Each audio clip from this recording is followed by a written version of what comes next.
Good morning, everyone. Today I want to talk about self-abandonment and how often we do it and we don't realize that we do it. There are often times, speaking from a woman's perspective, that we want a relationship, and so when we have a partner that comes into our life, we have so much hope and expectation. However, if that partner happens to be male, we forget that their biological drive when it comes to relations with a woman is sexual first. They often don't lead with their heart space. They often try to find love through other people, hoping that if they find a woman who loves them, that somehow that proves, that validates that they are lovable. That is so much pressure to put on any woman, any person. You can't expect anyone to fill you up. You have to fill yourself up. Once you fill yourself up and learn how to become the person that you want for yourself, to be able to heal as much of the dysfunction and trauma that you might have gone through, it's only then that you're able to remove all those layers and weights that society, life, people in your life have placed on you. And it's only then that you can truly know who you are inside, what you really want for yourself, how to reject the things from society that tells you you're too much, don't feel anything, people are disposable, love is pain. Love is never pain. Ever. What I love about psychology, and that's why I studied it in college, was that I wanted to learn how people worked. I wanted to understand it. I wanted to have that deep understanding. I felt that if I could deeply understand it, I could better understand how to help people. So I didn't experiment. I entered the world of BDSM. Now there's different levels of BDSM, and I'm not knocking it. However, I found in my experience that the lighter BDSM had to do more with sensory play. And it was more playful. It wasn't about causing pain. It was about making your body feel certain sensations. However, I found that the heavier the BDSM came to be, the more deviant and dysfunctional and damaging it was, because often I would find that women who give consent to be physically, verbally, and emotionally abused, even if they're giving their consent, they don't know what they're consenting to because they're traumatized. And these men that are more than happy to physically, emotionally, or verbally abuse them love that because there's something missing inside of them. They might not have love for themselves. They might have felt powerless. They might have had their own trauma. And instead of doing the work, going to counseling, and actually trying to uncover ways of, in a healthy way, recovering from that trauma, they physically beat these women. They emotionally beat them down. They verbally beat them down. And also women who are doms do the same thing. And so I played the role of both dom and sub. And I can tell you, as a sub, it was all about power and control for the man. And as a woman who was a dom, I can tell you that when I actually physically hurt someone, there was no love there, okay? It was about anger. It was anger towards the person. If they had hurt me, it was anger towards them and showing that. It was anger towards any person who had hurt me, especially men. And it's so dysfunctional in thinking, to think that there's any love to be found in that kind of scenario. I'm not judging anybody who's into BDSM.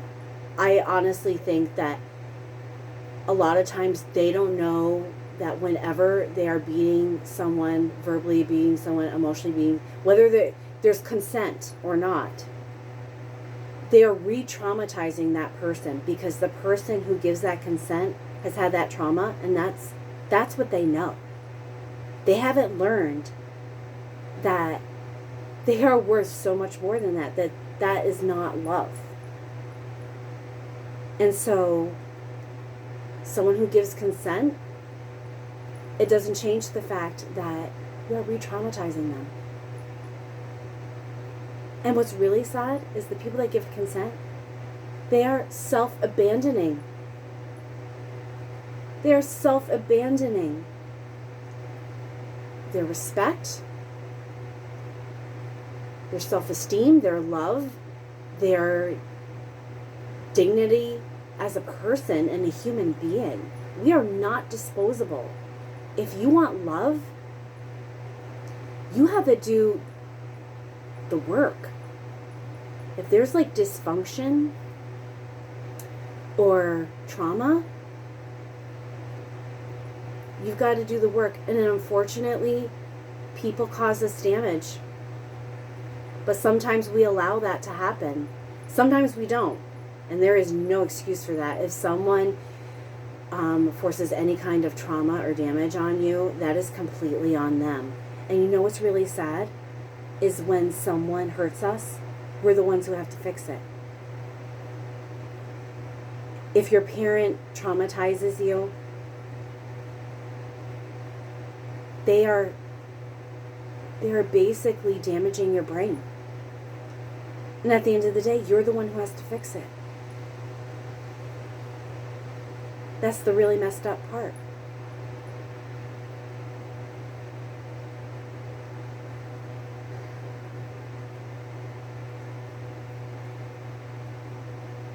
So I can tell you through my experiences and through the experiences of other people that I've helped over the years, loving yourself is the only way you're going to find peace. Loving yourself is the only way you're going to find any kind of self-respect and honor for yourself.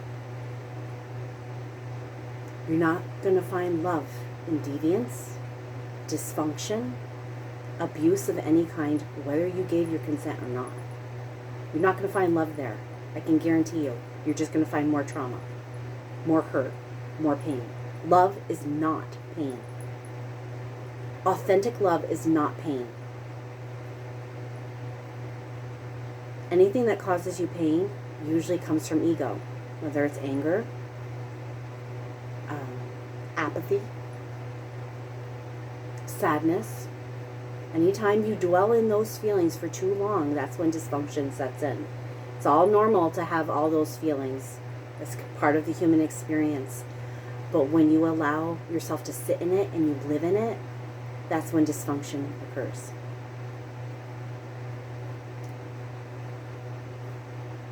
So I'm asking you to be more aware. If someone does something that makes you feel uncomfortable, that's your intuition telling you, that's your soul screaming at you not to allow it. We allow way too much. And whenever we allow something that hurts us, we are self-abandoning. We are not loving ourselves well. And I believe everyone should be loved, cared, and nurtured for. And I don't feel any kind of hatred toward anyone that has ever hurt me, whether it was intentional or not. I feel empathy for them. I feel bad for them because they are unhealed. And they're most likely unhealed from their childhood, so they're unhealed children in adult bodies. And they don't realize it, or if they do, they don't have the strength or the support to get the help they need. And that's why I always say, counseling is awesome, especially if you find the right counselor. There's going to be times you don't find the right counselor, then you keep looking. I personally have used BetterHelp, and what's great about BetterHelp is that they have like thousands of counselors all over the world with different specialties. And so if you don't vibe with one counselor, you can find another one. What's wrong with the world and with society is that we have allowed dysfunction and deviance to permeate our very society. And because it's part of the norm, we think that's just the way it's supposed to be. It's not. And it takes a lot of strength. It takes a lot of knowing who you are as a person. It takes a lot of healing to realize that the only way it's going to change is if you stand up and turn the tide by doing something different.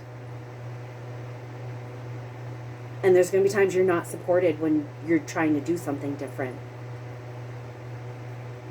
Then you find that support. You find those people that do support you, because you can't empty out your cup for other people and not have it get filled up again. It's so important. Believing in a higher power, whether you want to call it universe or God or Bob.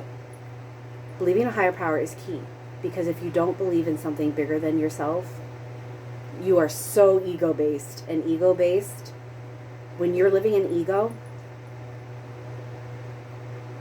and you don't see that there's something bigger than yourself, you're never going to find peace.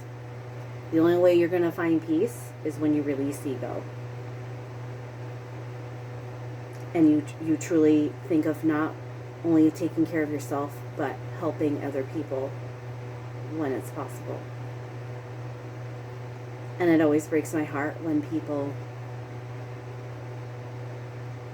don't accept the help or don't want the help. And you can't force it. It always has to be that person's choice. It is their basic human right as a human being. And I think human beings need a lot more authentic love, and I don't think most of us get that. And the way to get that is to first start with yourself. Learn to love yourself. If you don't like parts of yourself, then work on improving them. With enough hard work and consistent effort, you don't have to stay the same. If you don't like who you are, you don't have to stay there. But on the same token, especially if you have narcissistic or sociopathic tendencies, if you don't like who you are and you're just like, oh, that's who I am, and you're not willing to do the work, then you're living in ego. You're not going to find the peace and love that you want. Because even if authentic love is offered to you, you're not going to be able to receive it.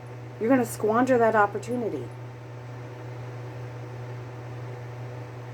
And that is the greatest tragedy of all.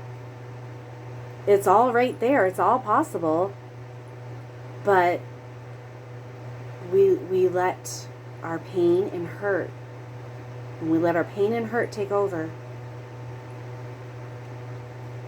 it prevents us from being able to give love towards ourselves and others. So I implore you not to self-abandon. Don't self-abandon. Love yourself with all the might. And if you can't find that love, then find guidance. I always will recommend counseling. What I offer you is spiritual healing. It's a supplement, okay? It does not replace actual counseling with professional. And yes, I've had crisis counseling experience. I have my degree in psychology. I've gotten certifications in spiritual life coaching, but counseling, I will always recommend it, always.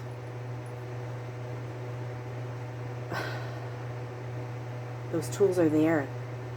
All you got to do is reach out and pick them up and use them. And that's all I'm trying to do, is giving you tools to help you heal, so that way you can have the best experience on this world as possible. Because I have love for all people, even the ones that hurt others, even the ones that have no love for themselves, because they are unhealed children. They don't realize the damage they are causing to themselves, never mind what they're causing, the damage they cause to other people. They don't get to have my hate, because when I live in hate, I'm giving people that power over me, and I don't give people power over me. I don't hate, because it is such an ego-based emotion to live in. And you're never going to find love if you allow hate into your heart. You can hate people for a little while and be upset and feel like you hate them. But I'm telling you, at some point you're going to have to let that go. You're going to have to release it. Not for their well-being, but for yours. Don't self-abandon for anyone. Love yourself with all your might.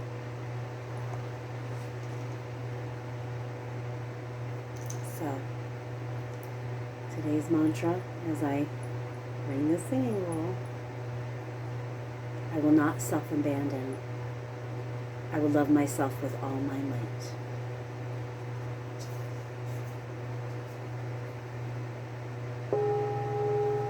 I will not self-abandon. I will love myself with all my might. I will not self-abandon. I will love myself with all my might. I will not self-abandon. I will love myself with all my might.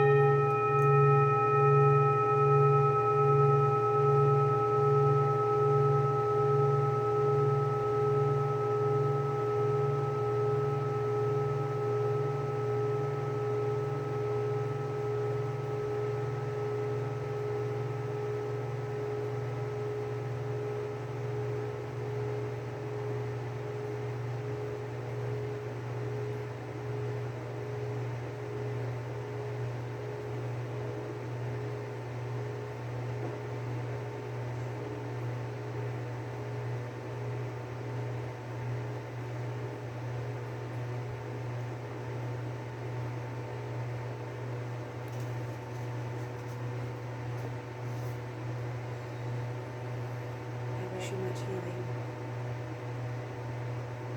Remember, do something kind for yourself each day. And remember, you're always worth investing in. Heal so you can love yourself better, so you can love others better, so you can have a better experience in this world. Blessed be.